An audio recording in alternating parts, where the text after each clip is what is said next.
Història de Xixona al balcó, capítol 42. Els llavadors, jocs màgics. Els llavadors eren uns espais públics que presentaven una dualitat.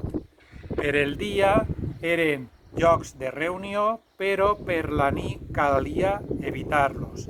Era habitual en anar un parell de vegades a les fonts més properes de casa per arreplegar aigua i per netejar la roba. La primera tasca la podien fer perfectament xiquets i xiquetes, però per rentar la roba es necessitava la presència de la mare o de les jovenetes fadrines.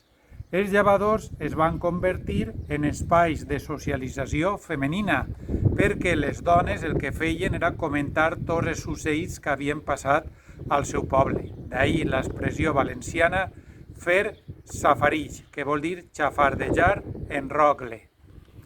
El que passa és que per la nit els llavadors era un espai que havia que fugir, sobretot aquelles jovenetes fadrines, perquè podien trobar-se en algun xic jove i templat, i això calia evitar-ho.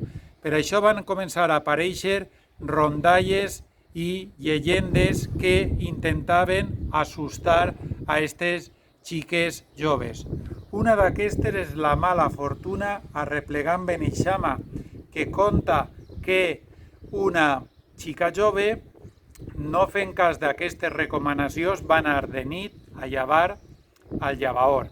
I quan passava per davant de l'església es va trobar a un home malcarat i li va preguntar l'hora.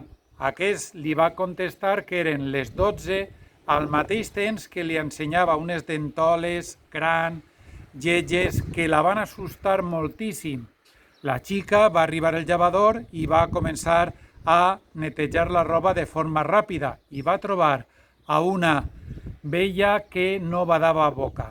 Li va explicar tot el que li havia passat i lo assustat que estava de veure aquestes dentoles tan grans i tan lletges.